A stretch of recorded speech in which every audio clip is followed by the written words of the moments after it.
mga idol. Luto na po yung pan, mahangin. Preskong presko. Ito na po yung pan, dinengdeng. Ito na po yung igat, adobo.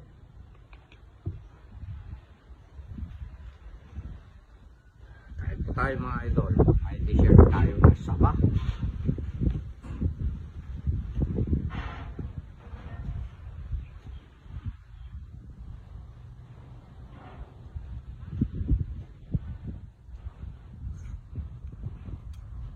Wow.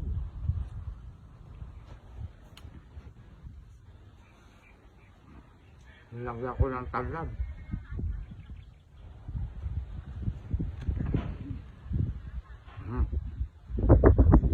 Maraming sili.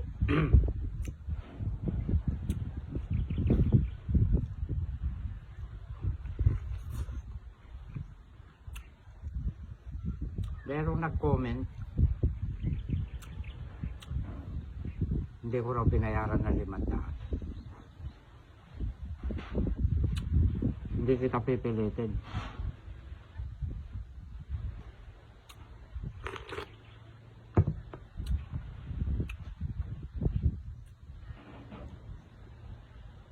Nakakapagbigay ako ng tulong 2 sako. Grocery. Kahit inuutang ko, pinabayaran ko naman yung kay kapitan. Yung lang halagang 500, hindi mo babayaran. Favorite ko ito.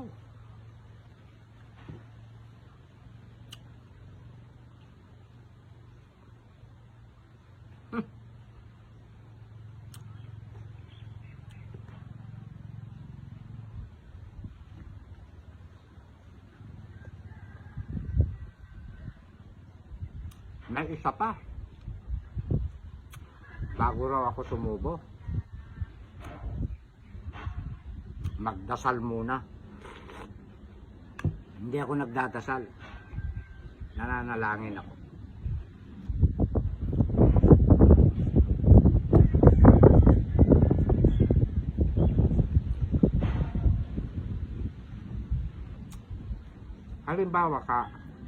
Halimbawa nagluluto ka.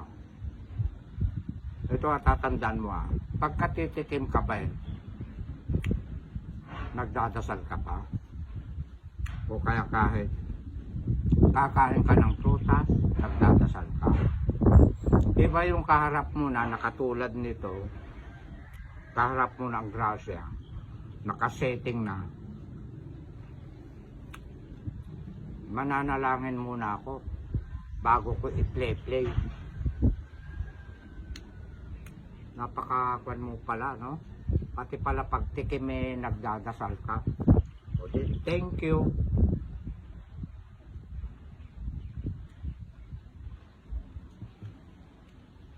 Ako naman magtatanong sa'yo.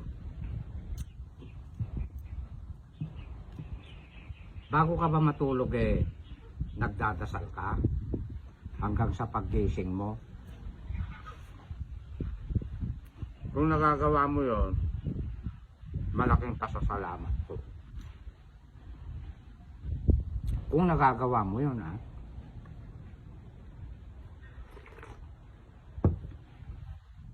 walang bayad ang pananalangin. Libre. Yan ang tatandaan natin. May sukli tayo ng kabutihan sa taas. Pagka hindi tayo nakakalimot sa Kanya.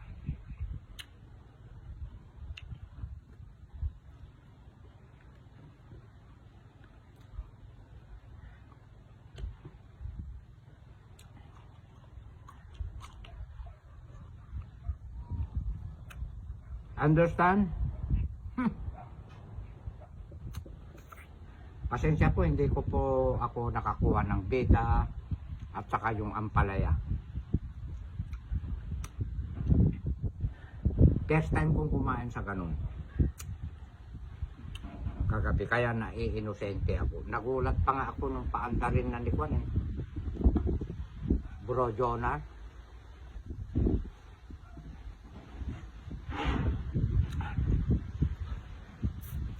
Nako, magulang na yung napitas na ko. Ito yung bulaklak ko, hindi ako nakapunta. Mama Une, bukas na lang kita dala ng bulaklak, ano?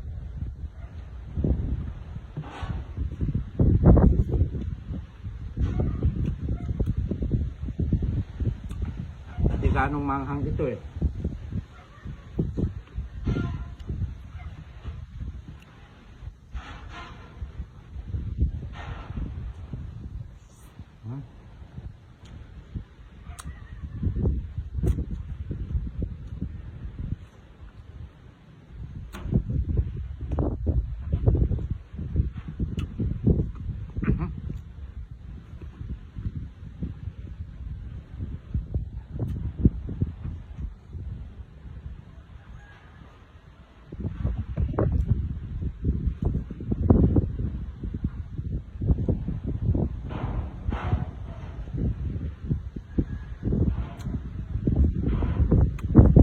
Sarap.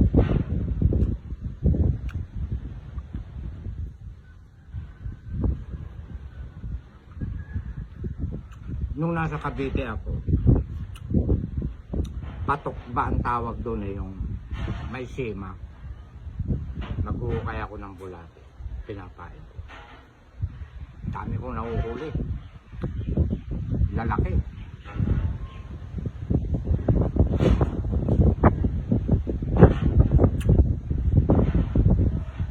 Ito palang ikat na ganito mga idol. Mentras tumataba, umiiksi naman. Tapos ang kanyang buntot nakarembo ng ganon. Pero yung isang metro na medyo malaki rin, ang buntot niya matulis. Pero pagka yung silaki na ng braso ng bata, yung tumitimbang na ng 1 kilo kalahati, umiiksi tapos hindi na matulis yung buntot. Tapos mataba na yun pala pagka ganung habang lumalaki pala itong igat, sumasarap.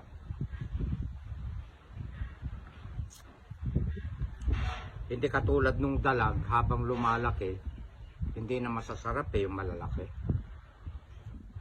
Ang kasarapan yung burekaw kung tawagin. Tatlong klase yan eh. Buncher, burekaw, dalag.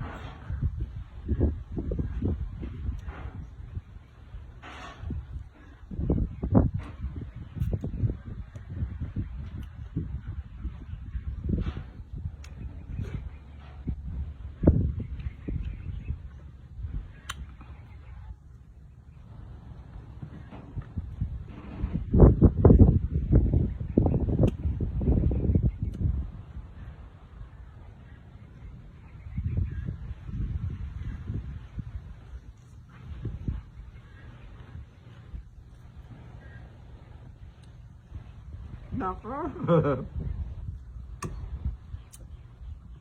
Inlabayan ni Direk Ajay Digunang nga pasit.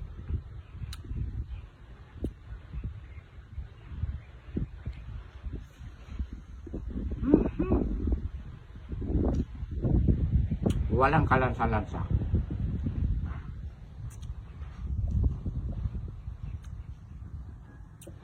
Alam niyo mga idol, yung pinanghuhulian nila ng ganito, hindi pa polluted yung mga tubig.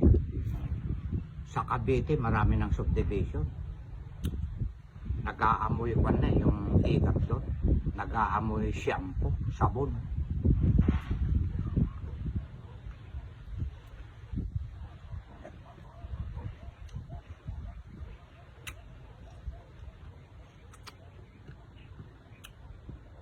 Napakasarap.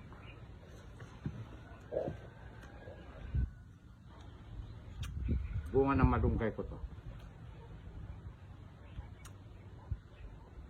Ha? Kaya pala tinawag na hagod. Hahagurin mo ganun. Tanim ko to, okra.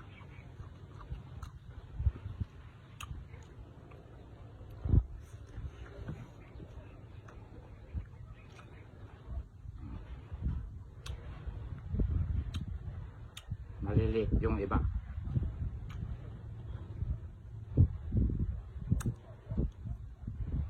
Marami pa hindi ko niluto.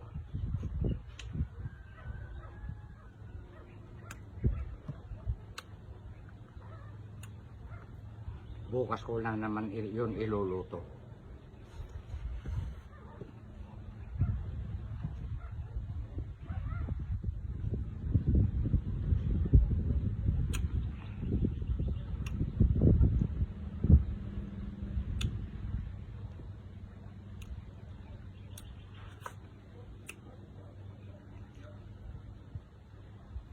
Wow, dati yun eh, apo yung ulo na eh. Ayun na, nag-imasal na.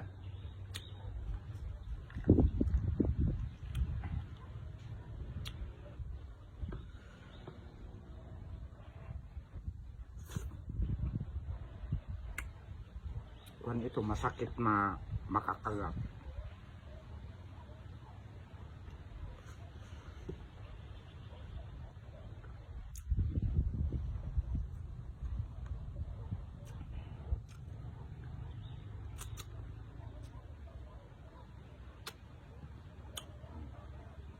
Bataw.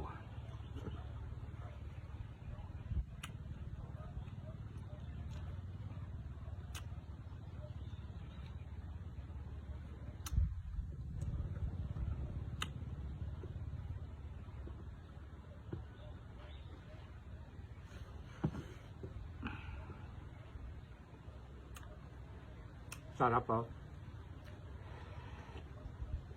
Si Juan ang nagluto rito. May bisita ako. Dalawa sila kanina. Umuwi saglit yung isa. Alam ni Manang Marceling yun ang pangalan.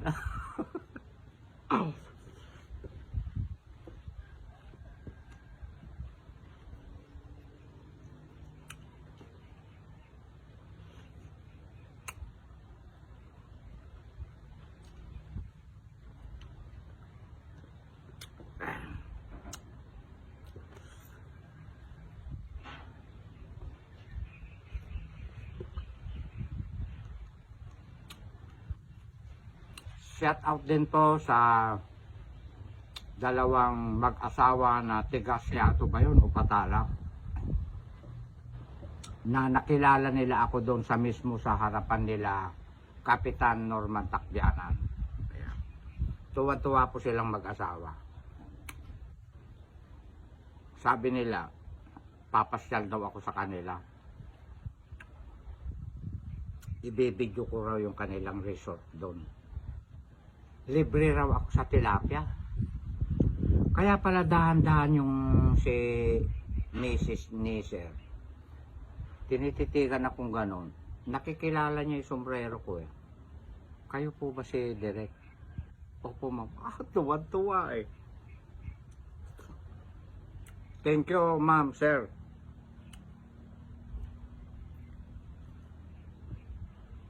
Sa lagi niyong panunood sa mga mukbang ko.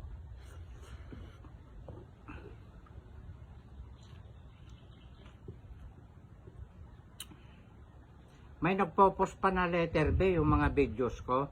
Pansinin nyo. Yung kwan yun. Pinupost niya yun. May electric pan ako eh. Kwan yun yung parang yung ampalaya, yung bageng niyang ganon.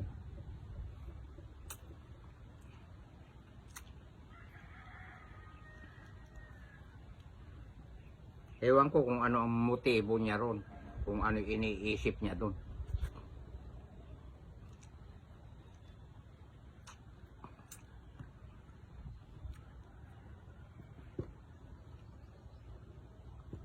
Hindi ko dinidelete eh. Ando doon lang, pinost niya. Wala naman siyang nilagay na comment doon. Tapos may naka-arrow na tinutulong gano'n. Palakpakan natin siya.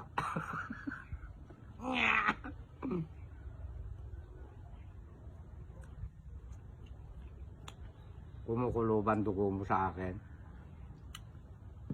wala tayong magagawa. Kung pilit mo akong pababagsakin, hindi mo ako kayang pabagsakin. Kung ikaw mataas ngayon, kaya ni kung mapang-api ka sa kapwa mo, kaya ni Lord na kung pagbalik ta rin. Yung ibinabagsak nyo, siya ang paaangatin. At kayo na maaangat, kayo babagsak. Kapag kaganyan ang inyong mga asal. Hindi naman natin maitatago yan sa taas. Dahil nababasa niya ang ating nilalaman ng ating puso. Totoo yan. Understand?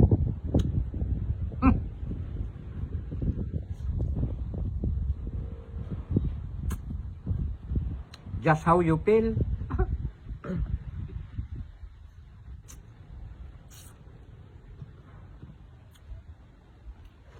Kaya nyo bang tumulong na uutangin nyo yung itutulong nyo?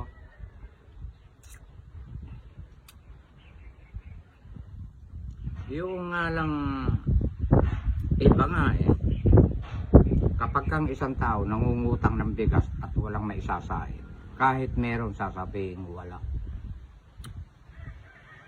Ako nga sa Cavite dati, isasain ko na nga lang. Pinaumagahan ipapautang ko pa. Nangyari yun sa buhay ko. Kinaumagahan, pumunta na lang ako sa Talipapa. Naglugaw na lang ako doon. Paano? Wala na akong maisahin.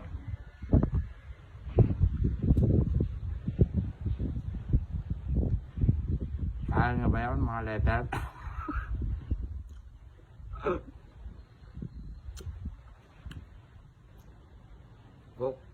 Kukunti ang earnings ko pagka wala kayo.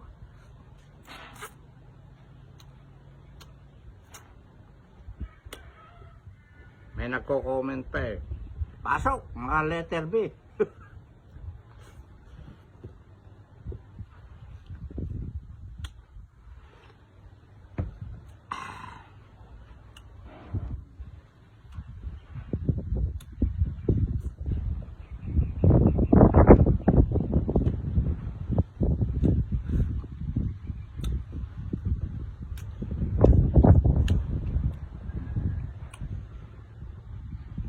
Kunti lang yung kanin ko. Mahigit kalahating ektarya lang. Kumain ako ng ganito, 5. Alabutom ako. Bahala na ka ako pagka nabusog ako ng saging.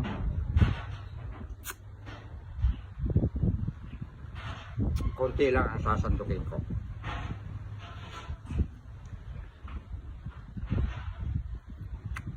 Balikan natin yung kan.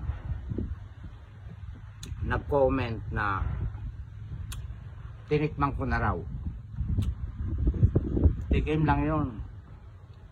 Hindi pa naiyahin yung mga iba. Hindi pa kami nakakapagluto.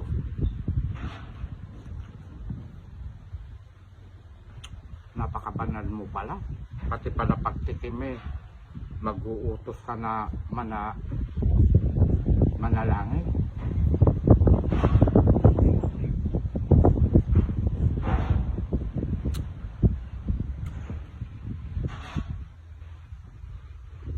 Sarap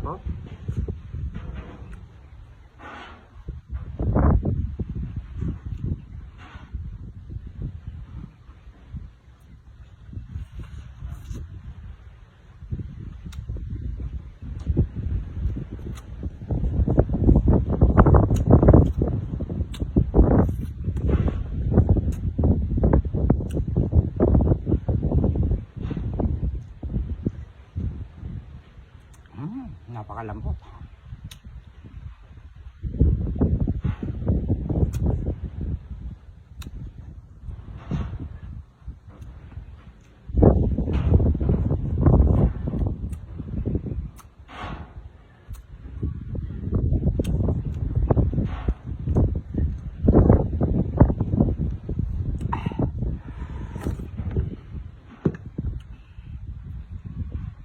Gulay.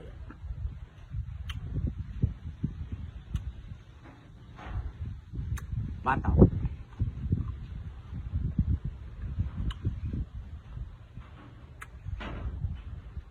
Ayun o, pag maliliit, matulis pa yung buntot. Pag malalaki, nakaganon na lang.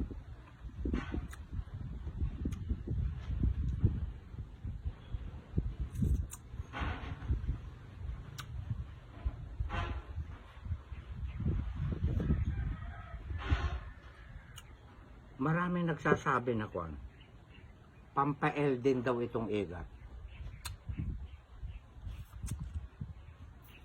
Pampatigas ng mga buto. Kaya pala gustong gusto ito ng mga Chinese. Matitigas yung kanilang buto, yung magagaling silang kumarating gano'n. Lumalakas ang katawan din nila.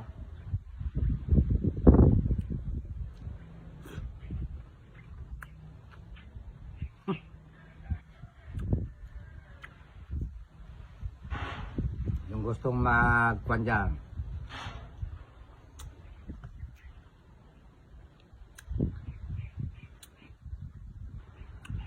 maging L, kumain kayo para lumakas din kayo.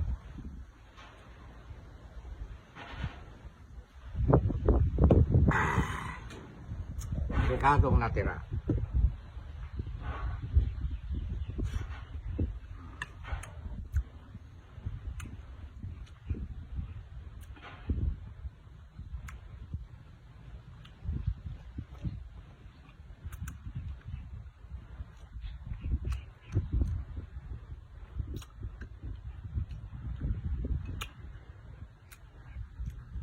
Napakasarap ng bunga ng malunggay.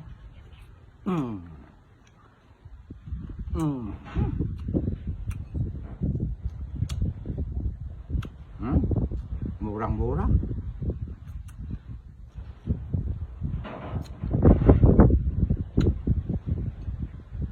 Okra.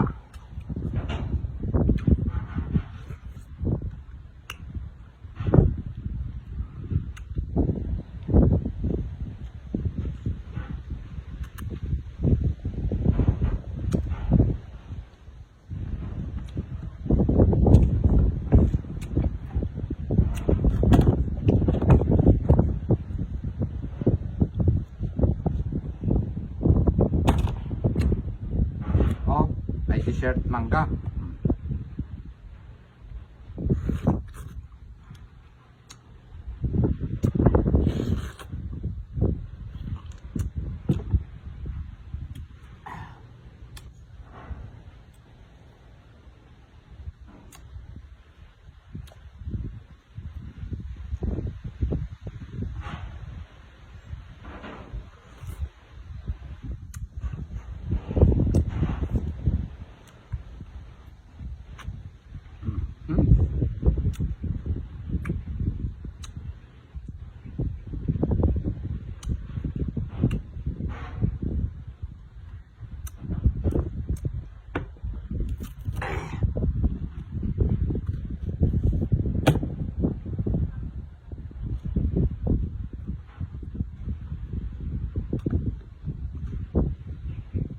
Paano hindi lalakas ang katawan ni Direk?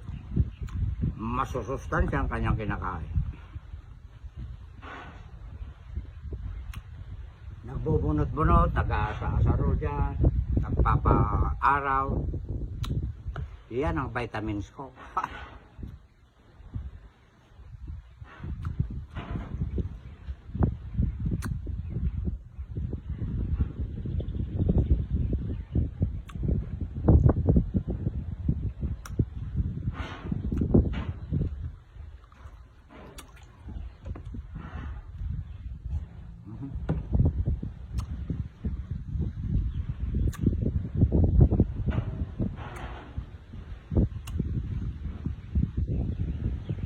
Thank you mga idol. 480 followers na pong binigay nyo sa akin. Malapit na naman pong mag-81. Ayan. I love you all mga idol. Cut na po. Okay.